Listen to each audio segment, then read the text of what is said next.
So I know I've mentioned this group before, probably more than a few times, whatever, but I don't feel like I've ever given them their full due. So here we are today, and we are going to talk about Cos Play Bikers. This is Bikes, Beards, and Brews. Let's kick that intro.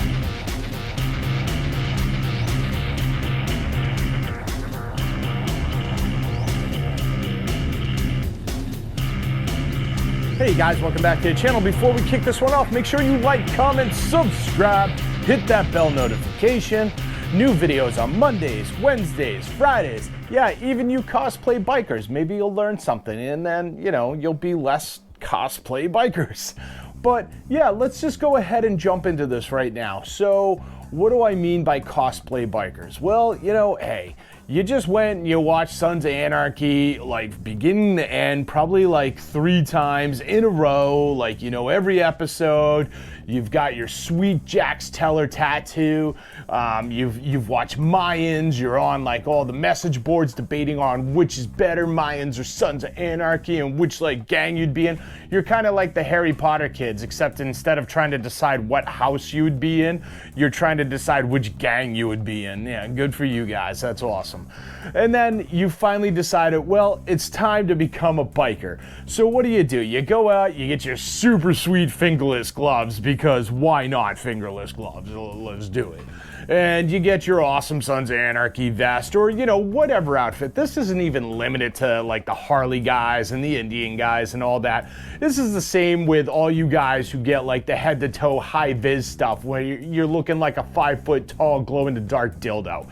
Like, you guys are just as bad. This is not just for all you like Harley and like Indian riders. I see the rest of you guys. I see you guys on the sport bikes thinking you're all of a sudden Rossi because you got yourself 1000cc. Good job.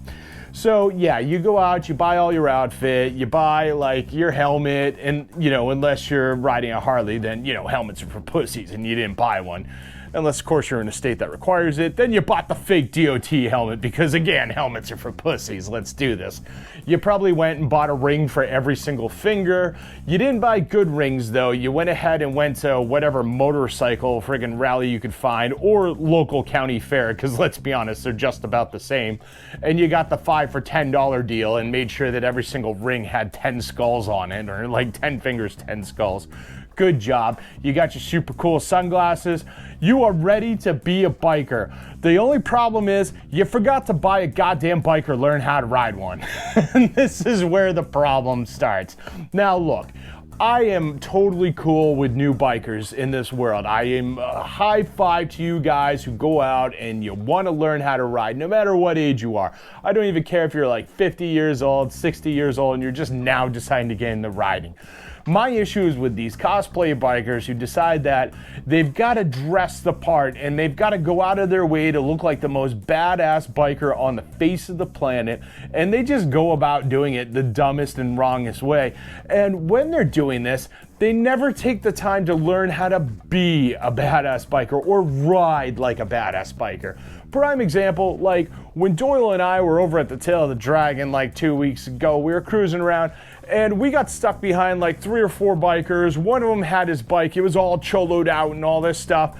And this dude had chest tattoos, arm tattoos, tattoos everywhere. How do I know this? Because he decided to ride in shorts, no shirt, giant friggin' Bowie knife on the back of his belt, man bun on the back, his fake helmet with the fake DOT sticker, because again, helmets are for pussies. And this dude's just riding the dragon like that. Problem is, dude couldn't even do any curves, any turns. Now I get it. Roads like the Dragon are a little bit more intricate, so you can't be bombing through them.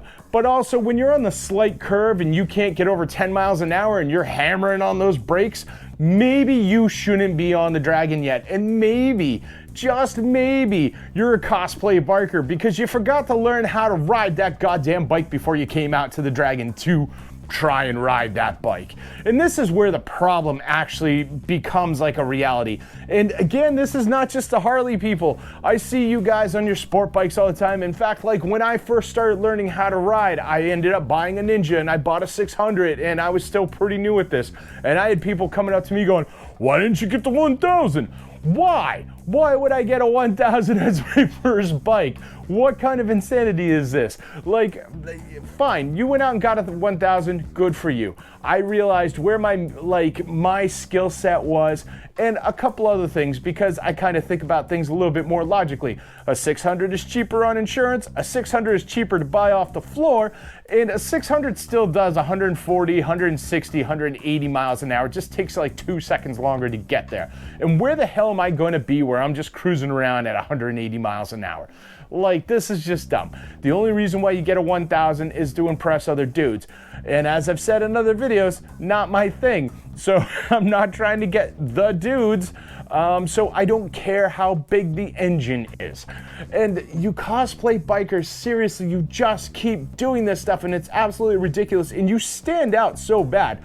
Because when you come walking into like any sort of group, any sort of room, and you've got like sport bike guys, you got your hard shell boots, you got your gigantic leather condom that you're wearing, you got your stupid helmet with like, you know, all the different graphics and stuff that, you know, oh look, I'm a monster or whatever stupid, like I'm this Marvel character. Good for you. You know what? Take a minute to learn how to ride the bike first. Like, and back to the cruiser guys. Like, seriously, like, I've seen such a huge outpouring of bikers now that like Sons of Anarchy and Mayans and all that have gotten popular.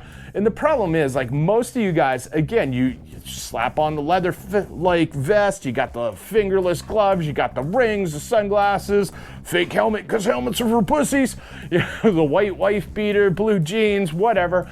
And you guys couldn't even like do a slow maneuver turn, but you're telling me how like you just rip it up in the twisties. Yeah, I watched you drag your boot as you were trying to like get out of the parking lot and like you were going a little too slow. I don't believe you when you're talking about how good you are in the twisties or, you know, stuff like that. You're full of shit. You're absolutely ridiculous the way you guys do this stuff. And really, you should be spending more time learning how to ride the damn bike. I get that you want to do like this whole, again, Sons of Anarchy look, but try and look more like Sons of Anarchy when they're on the show. Not Sons of Anarchy when you're looking at them behind the scenes. It's a little embarrassing on your part. When you are like this close to having training wheels on your bike, like you should probably scale it back a little bit. Maybe not try and look like, you know, somebody who just rolled out of like a biker bar for like a 1% gang. You're absolutely silly. Like, all of this stuff just absolutely needs to stop. Again, I love seeing new bikers on the road. I love seeing bikers on the road. More bikers, the better. It helps us all. But take the time to learn to ride the goddamn bike. Seriously, you guys absolutely drive me insane. You're on notice. You grind my gears. Knock it off. It's actually funny because, like, when Doyle and I were up on the Dragon, like, those 3 or 4 guys that were stuck behind. I mean, like, they were going like the whole biker, badass biker gang look, you know, aside from shirtless, shorts wearing guy, dude with big neck tattoo and all, you know, they're just trying to look like badasses. And a whole line of bikes just formed behind them because they were going so slow and they could not handle any of the turns. And they skipped a couple of the pull-offs because the Dragon does have pull-offs for slower riders or cars and stuff like that, and it's a courtesy thing. They finally pulled over, all the bikes went by, we went by, and then when we got back to like the base camp, I was talking to Doyle, I'm like, so what do you think? We passed him at like the halfway point. It normally takes about 5-10 minutes to get here after the halfway point. How long is it gonna be till we see him? It was like 20 minutes later. They finally pulled in. Nice enough dudes. They really were. They came over, they talked to us, everything was cool, and I kind of felt bad about it, but I was like, damn, like, especially when we were on that road, I was like, you guys are awful. You just stop, just practice more, then come back, and be a little bit better at what you're doing. But, oh yeah, I could not get over shirtless guy covered in tattoos, shorts, man bun, helmets are for pussies, whatever, like, giant knife. They all had like giant knives. I'm like, whatever, man. But anyway, if you like this video, make sure you like, comment, subscribe, hit that bell notification, share this video with friends, share it with family, share it with that one dork you know who's like, I just watched Sons of Anarchy, got my full Sons of Anarchy starter pack, and I'm ready to be a biker, but hasn't even learned how to ride yet. He loves this stuff, trust me. And I'll see you all on the flip side.